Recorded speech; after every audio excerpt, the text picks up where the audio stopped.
ॐ नमो भगवते वासुदेवाय।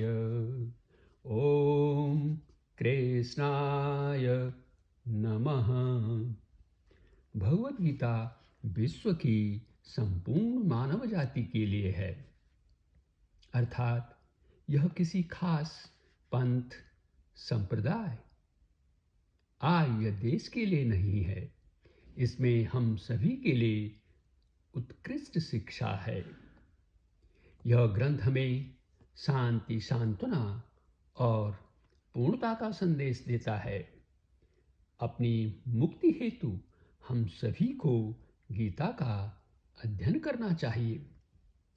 भगवद गीता अध्याय 2 श्लोक 33 में भगवान ने अर्जुन से कहा कि यदि तुम अपने स्वधर्म का पालन नहीं करोगे तो पाप के भागीदार बनोगे। अब भगवान श्लोक 34 में अर्जुन से क्या कह रहे हैं, सुनिए यह श्लोक। अकीर्तिं चापि भूतानि कथयिष्यन्ति ते व्ययाम् संभावितस्य च कीर्ते मरणादतिरिच्यते। अर्थात भगवान अर्जुन से कह रहे हैं कि सभी लोग तुम्हारी सदा रहने वाली अपकीर्ति का वर्णन करेंगे, अर्थात तुम्हारी निंदा करेंगे। यह अपकीर्ति सम्मानित व्यक्ति के लिए मृत्यु से भी बढ़कर है। अब हम इस श्लोक की विवेचना करेंगे। किसी भी व्यक्ति का अपमान कब होता है? साथियों, जब वह अपने कर्तव्य की अवहेलना करता है या फिर ऐसा कोई अनुचित या धर्म विरुद्ध अर्थात अधार्मिक कार्य करता है। अर्जुन क्षत्रिय था। छात्र धर्म के अनुसार युद्ध करना उसका कर्तव्य था, लेकिन वह अपने इस कर्तव्य से विमुख हो रहा था, अपने कर्तव्य से च्युत हो रहा था। भगवान अर्जुन से कह रहे हैं कि ऐसी स्थिति में मनुष्य ही नहीं बल्कि देवता, यक्ष, राक्षस आदि जितने भी प्राणी हैं, भले ही वे तुम्हारे मित्र होंगे या फिर तुम्हारे शत्रु भी हो सकते हैं, लेकिन ये सभी तुम्हारे अपयश का वर्णन करेंगे, तुम्हारी निंदा करेंगे और इसके अलावा और क्या क्या कहेंगे। वो कहेंगे, देखो अर्जुन कितना सूरवीर था, लेकिन युद्ध के ठीक मौके पर उसने अपनी कायरता दिखा दी।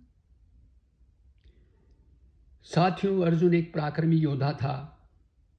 स्वर्ग, मृत्यु और पाताल तीनों लोकों में उसकी सदैव रहने वाली कीर्ति थी।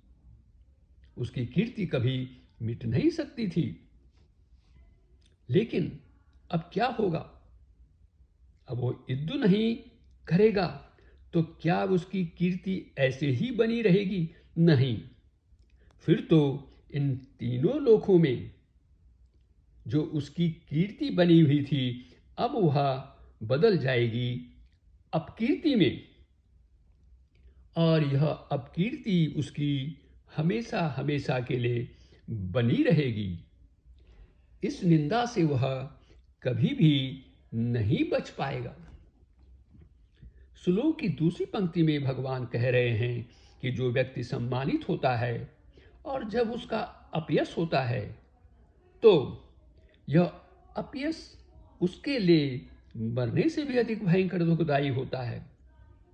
अब प्रश्न यह है कि जो व्यक्ति मर गया है, जिसकी मृत्यु हो गई है, उसके लिए यह कैसे दुखदायी हो सकता है?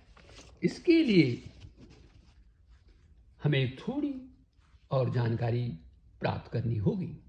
साथियों, जो व्यक्ति मर गया तो उसकी आयु तो पूरी हो गई, वो इस लोक से चला गया।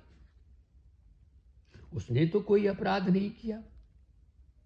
लेकिन जब ऐसा कोई व्यक्ति है, वो मर जाएगा और उसने अपयश किया हुआ हो, ऐसे उसने कार्य किया हो जिससे उसका अपयश हो रहा था,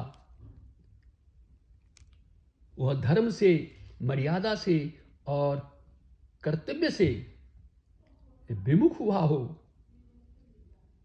तो उसकी स्थिति कैसे होगी? श्रेष्ठ व्यक्ति यदि अपने कर्तव्य से विमुख होता है तो उसका बड़ा भारी या भयंकर अपयश होता है। इसलिए हम देखते हैं कि आज दुर्योधन की निंदा होती है। भले ही वह हमारे समक्ष जीवित नहीं है, लेकिन हम कहते हैं उसके बारे में आज भी कि उसका जो व्यवहार था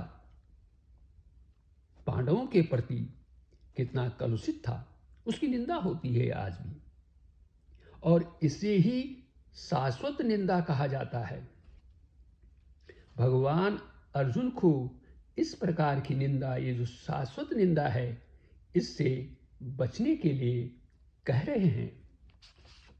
साथियों, कोई भी साधारण मनुष्य अपने जीवन को हर परिस्थिति में सदैव सुरक्षित रखना चाहता है, लेकिन जो व्यक्ति पराक्रमी होता है, जिसमें शौर्य है, वीर्य है, वह अपने जीवन की सुरक्षा के लिए हर संभव प्रयास तो करेगा ही, लेकिन आवश्यकता पड़ने पर किसी महान उद्देश्य के लिए भी अपना बलिदान देने में बिल्कुल भी हिचकिचाहट नहीं करेगा। अब हम इसे अगर अपने पर लागू करते हैं तो हमें ये विचार करना होगा कि हम किस श्रेणी में आते हैं। साथियों, ये वीडियो आपको यदि थोड़ी बहुत भी जानकारी दे पाया है तो कृपया इसे सब्सक्राइब करें, फॉरवर्ड करें। वीडियो देखने के लिए आपका बहुत बहुत धन्यवाद।